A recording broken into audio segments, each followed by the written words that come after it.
Welcome back to the Radio Academy podcast. I'm your host, Georgy Jameson, and this week the podcast comes from the EPOD Conference at Morley College in London.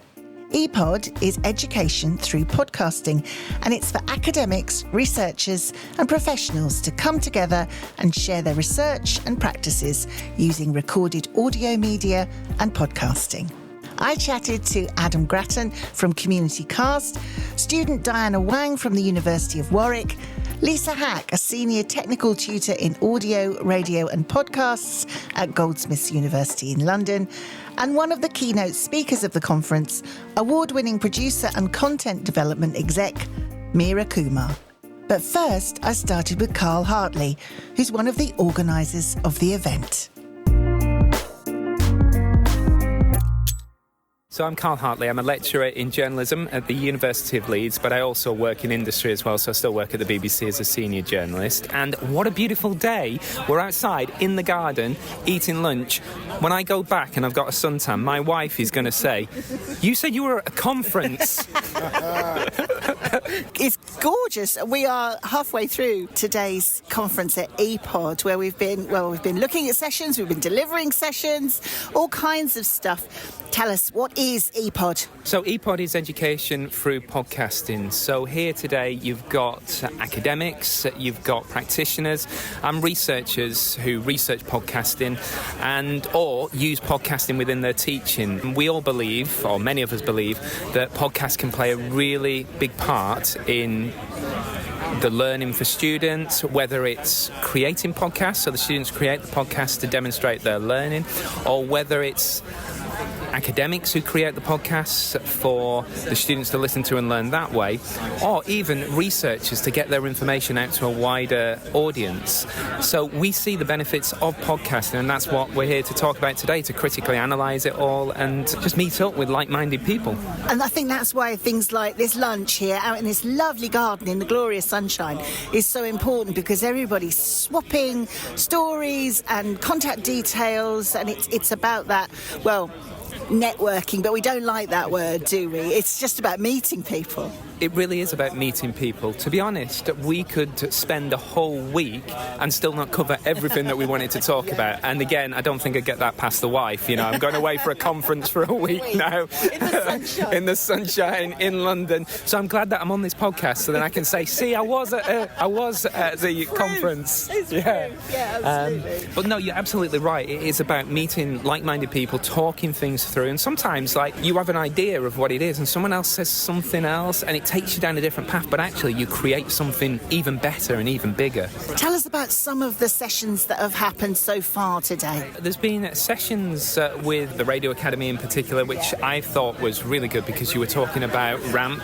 you were talking about foot in the door, which are all things that matter to educators or educators could benefit from. You were also talking about the connections that universities can do with the Radio Academy, because you offer so much to universities and also to the industry. So that was an interesting talk, and I love the fact that it wasn't just plugging the Radio Academy, it was actually giving us examples of good storytelling and good interviewing skills and all that. So that was a really good talk. Also, there was a guy who's come across, I think it was Norway. Yes, that was fascinating. Local history podcasts, but for Norway. For Norway, yeah, and it was quite niche. Very niche, but isn't that what podcasting is? Well, this is it. It's about that niche community that you can get.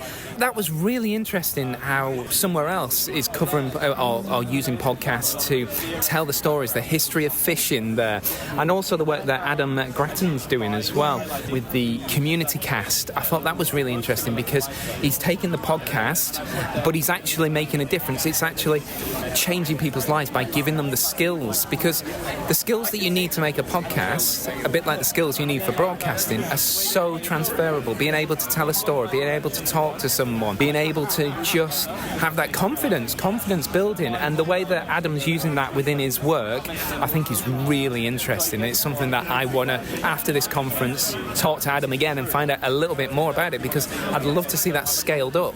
Also, Professor Stephen Coleman from the University of Leeds earlier on, he was our keynote speaker, and he was talking about what's in a voice and how we communicate, and he was a little bit critical of podcasting, going, at this time now, when we're making decisions about podcasting, we also have to think about the world around us and what's going on, because how can podcasting make a difference in the world? We all love audio, but we need to be making a difference, especially as academics. So that was really interesting as well. What's the one key thing that you hope people take away from EPOD? I think it's that podcasts do have a place to play within education. So I think at the moment books are the main thing, and books will never be replaced. Books are amazing, they are there forever, and I encourage that. I encourage people to read books and learn through books. But I think podcasting does have a place in academia, and I'd love people to go away from here and start thinking about how we can peer review our podcasts and how we can get podcasts as a bigger part of education. And maybe not quite as on a par with books, but being used in that way. So alongside it, because I think a lot of good work goes on with all these academics here and all these practitioners working within education and podcasts. But do we get the recognition from the very top that if I'd have done everything that I've done in a podcast and put it into a book or into a paper or had it in a journal, it's just as hard work to do a podcast. We do all the research, we do all the looking at what's going on, but it's just a different way of getting that information out there. And I would love for it to be more recognised at the higher level within academia and within the academy. And also some people, everybody learns in a different way, and some people respond better to hearing information and maybe listening to it while they're walking the dog or going out for a run or something like that than sat reading. Well, it's often a very weighty academic tome. Yeah, well, it's an interesting way that I got into academia, because I left school at 17 with my GCSEs with an E in mathematics, and I'm now a lecturer. Work that one out. I left school. And I went straight into industry working, but I've gone back to university and done my master's degree now. But that was because it was a practical course that I was learning, and I learn a different way. And yes, you have to read, and I do read, but in our busy lives, being able to have a podcast, you can listen as well. And as you say, people learn differently. Not everybody will pick up a book. I think books are really important. Yeah. But you get visual learners as well, don't you? And people who respond to the audio, people who respond to the written page, and having them all together as well as a whole box of tricks for learning is important. You hit the nail on the head there, and I'm going to use a tool analogy. Nail on the head, tool. If you have to explain a joke, then it's not that funny, is it? No, it's not funny. No, but it's a full toolbox, and if you have more tools in your toolbox, you're going to be able to do more things. And for educators, if we have different tools within that toolbox for disseminating learning, for sharing learning, and the students can use those tools as well, then I just see it as a win-win. So the more podcasting can become part of education, the better. Hi, so I'm Adam Grattan and the founder of the Community Cast. Tell us, what is the Community Cast? The Community Cast is about supporting communities to raise their own voices by working with them through podcasting or filming or training and research and evaluation to get discussions and their voices heard around topics that matter most to them. And you delivered one of the sessions earlier today, which I came to watch. Tell us a little bit about what was in that session. The session I ran earlier was around, it's called Doing It For Themselves, and it's around a model of participatory community podcasting, which is a core part of what I do at the Community Cast, and it's working with communities to support them to get the skills, get the knowledge they might need so they can create their own content, their own podcasting.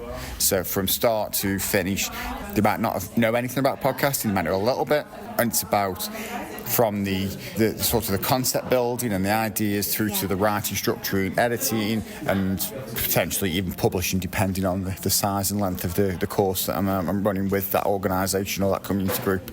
And when you're talking about communities, I know you mentioned as well, it's very local communities, because maybe there's not the scope and structure in local radio anymore for people to have a voice the way they used to? Absolutely. So a lot of the communities and those organisations, those communities might be a part of as well, are largely based around, I've worked in arts, heritage, culture, and also the more social action side of things, so sort of vulnerable communities, working with people who lived experience of multiple disadvantage, and that might be through mental health, through poverty and hardship, it might be through the stuff around substance abuse and living in recovery.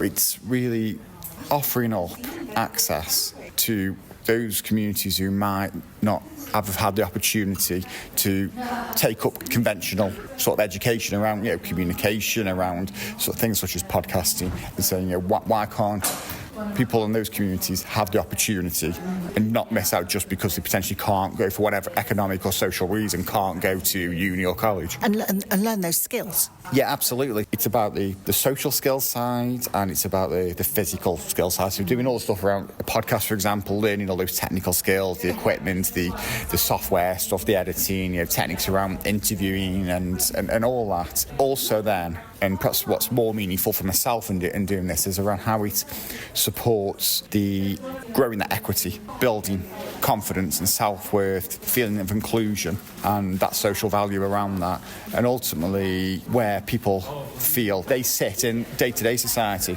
by feeling they're gaining a level of control and ownership to drive forward their conversation and their voices being heard on the same level as probably the more, again, conventional order. Thinking about today and thinking about EPOD, what is the one thing you think you'll take away from today? Something you may have learned? Wow, that's a really good question. First of all, because there's been so much great information. A lot of the talkers that have been on, from the keynotes to the poster presentations to the actual to the talks that have been going on throughout the day. I suppose some of the stuff that was at the very start, and perhaps because it ties a bit to the stuff I do, was around voice and authentic voice, and including people from a range of lives and walks of life, and also then as a follow-on talk that is talking about its place in education, and again going back to those opportunities, education opportunities. For me, the biggest point I would take for today, and there are lots, I could go on for ages about all the great things that have been, but it is around, as a group, a conference of really fantastic, like-minded people coming together to look at what resources, what influence and perhaps power we've got to look at what we can do with that to support that authentic voice having more of a chance in being heard. My name is Diana. I'm from the University of Warwick. I'm currently pursuing my master's degree there. And you were part of a presentation this morning from the University of Warwick. Just tell us what you were talking about. My presentation talk this morning was about the podcast episode I did for one of our optional modules, globalization and diversity. So the podcast I focused on was to explore the female scholars in academia and the challenges they face, specifically how they balance family and academic life. That's a fascinating subject as well, because it's often a subject that women feel in any kinds of industry as well, how you balance life. And it's never a question that men get asked, is it? How do you balance family and work? I've never heard a man be asked that. Mm-hmm. Yeah, our two guests are, of course, females, but one of my colleagues doing an interview with me was a male. So I guess that from a male's perspective, I think that's sort of the perspective that they can take while listening to what the female academic has to say. So I think it's quite interesting, and I would love to express the voice beyond just the female audience, but the male audience. As well as helping to deliver one of the sessions today, you've been watching sessions. What do you think you'll take away from EPOD?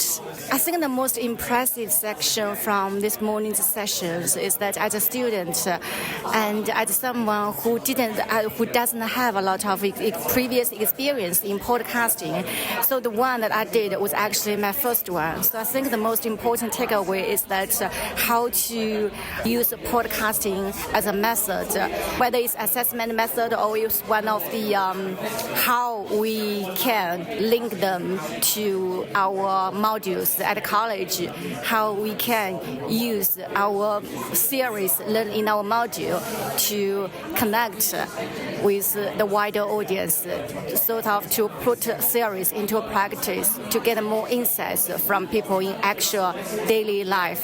So I think that's very important to me. I'm here with Lisa. You made a really interesting point, Lisa, in one of the sessions this morning about podcasting and people who have hearing impairment, and we were talking about that's to do with the mix, mono, stereo mixes. Just talk us through a bit of that and why you wanted to ask that question. I've noticed that there's a strong move towards mixing in Dolby Atmos, and it's a conversation I've been having with friends who are sound mixers. I used to be a studio manager at the BBC, and therefore it was always told to us to make sure that your mix translates into mono and don't go too crazy with your panning or stereo mixing. Because you think of it quite often, your sort of average, maybe Radio 4 listener might be listening on a small transistor radio in the garden shed or something like that.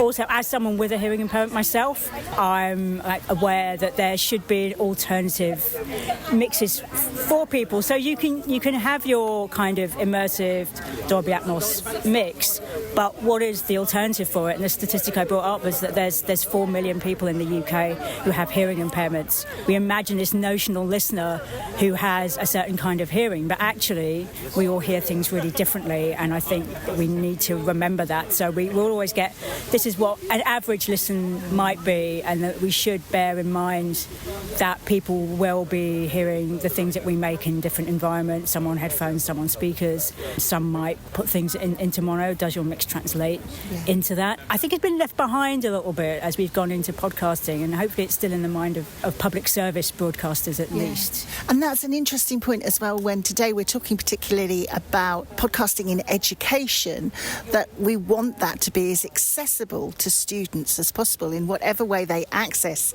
the podcasts, whether they're making them, whether they're using them to learn for their university degrees or whatever.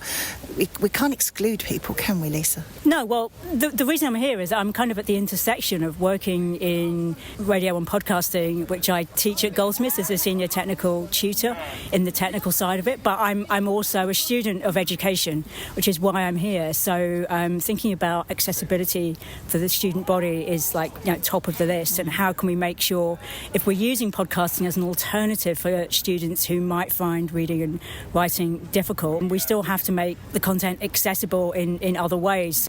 So I really think we have to think about accessibility in a sort of 360-degree way, all the different ways in which students could be impacted, their learning could be impacted by the delivery of the information that we're trying to give them. And there's been some interesting ideas today about the ways in which kind of collaboration, students can feel more ownership over their learning if they are making podcasts. That's interesting because there's someone who teaches people to make podcasts in the context of journalism, for example. Then I've seen it. I've had students come in and they don't listen to radio, but they do student radio and they do music radio. Or as soon as they walk into a studio, they're very much enthused about the actual practical side of making audio stuff, very much using their own voices, very much talking about issues that they feel strongly about. And so that's where you get the collaborative learning experience between the academics and the students, and it's a really lovely thing to be a part of. Hello, I'm Mira Kumar and I'm a freelance producer and content development exec.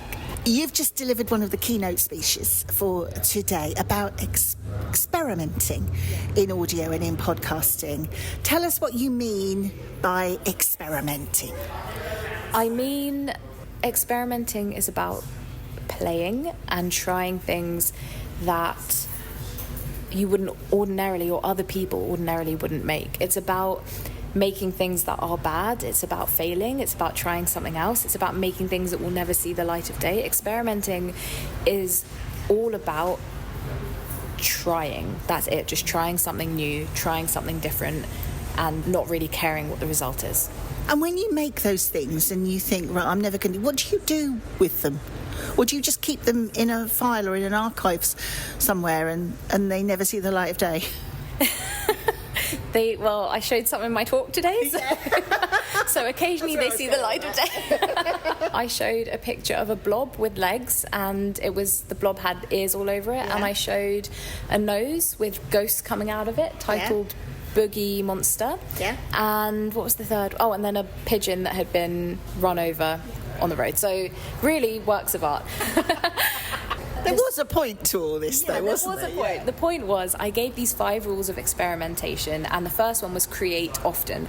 And I choose to create in an area that is completely separate to my job and my main kind of artistic outlet, so podcasting, audio, storytelling. What I do is I have a pad by the side of my bed, and I make like small little drawings before bed. They might be things that I've seen, or just random thoughts that come to my head, or funny like play on words. And they're bad, and I don't intend for anyone to see them, but it gets my mind into this mentality of like, it doesn't need to be good, no one will ever see it, and it doesn't matter what I think about them either. It's all about just no judgment whatsoever. And sometimes I love them. I come out and I'm like, this is great and really funny and I like it. But ultimately, they just sit by the side of my bed and they go nowhere. And I think it's absolutely okay to create for the sake of creating and for it to go absolutely nowhere. See, I've always thought that as well. I've always thought if you enjoy it, then create it. It doesn't matter if you're never going to do anything with it. I'm not ordinarily like that. I'm the type of person who's like, I create towards a goal. I need to make a show, I need to make a narrative. There's this goal that I have and I have to get to it. In all areas of my life, I start with the end point and then I work my way towards it. And it's only through this practice and this like creating 5 rules for experimentation and this daily practice of creation that I have realized that it is actually more human and better for my brain and happiness and artistic practice as a whole for me to just make with absolutely no end goal, and for it to actually be bad and go nowhere. Like it has like I can see a positive impact on my work. Really? So you've really noticed that this has sort of changed your thinking or helped your creativity? Yeah, it has freed up my mind. Like I create and there's immediately a voice in my head. As soon as the idea is conceived in my head, it's not even on the page yet, I hear a voice in my head that says, well, that's not realistic, or that's not good, or so-and-so wouldn't like this. And now that voice just doesn't kick in. Now I can sit in this stage, in this mindset of making anything as possible, making whatever I want, no rules, no boundaries, no limitations, and then I come back to it later and I'm like, okay, now we can critique it. Now we can figure out if it's realistic. But it has completely changed the way I work, and I genuinely feel happier when I work now because I'm not constantly dragging myself down and critiquing myself.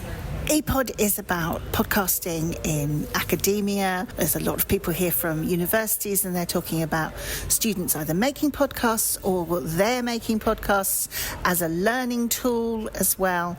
How do you feel that they will have taken your 5 points of experimentation today and learnings from your talk and put that into their academic life and podcasting?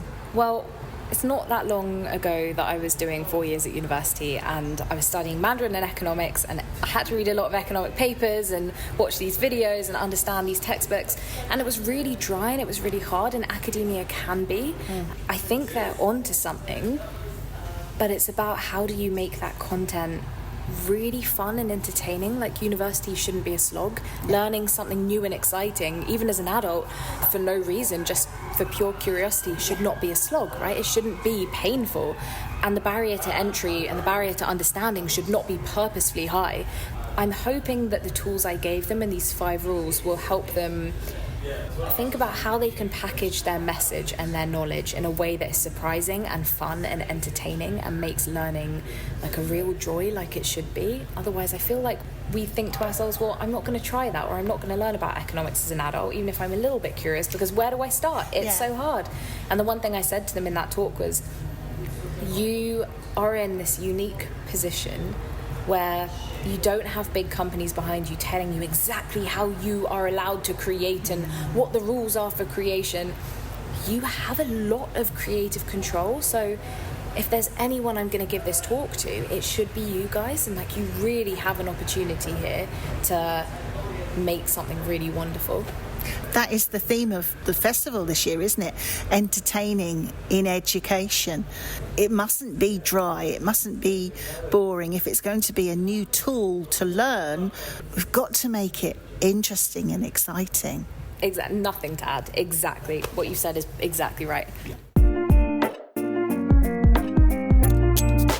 big thank you to everyone who chatted to me at EPOD, and especially Carl Hartley and all the team for making us so welcome on the day. If you'd like to know more about EPOD and keep an eye on plans for the conference in 2026, their website is epod.org. 30 Under 30, our annual list of the ones to watch, is now open for applications.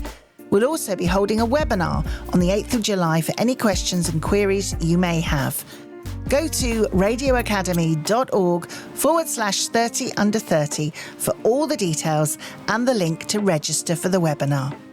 Our summer social on the 16th of July is at the Lantern, Bowers HQ in London. The event is free for Radio Academy members, and non-members can also sign up for just £4.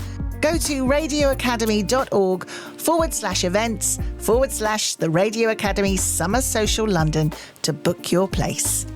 Next week, the podcast will be a specially extended episode from the Crossed Wires Podcast Festival in Sheffield. I'll see you next week.